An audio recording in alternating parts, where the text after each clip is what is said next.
In this video, I'm going to talk about how to start a dropshipping business.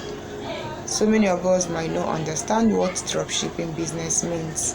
Dropshipping business simply means a business model that allows you to operate without holding inventory. It means you can sell products that you did not manufacture, products you did not ship. You can simply meet someone that sells what you want, and you bargain with him or her that you want to sell. He or she will start giving you at wholesale prices. Then what you do, as you are just simply the middleman in that business, you just market the products, and then all the marketing strategies you do them, and then once you make a sale, your supplier will ship the products to the final customer.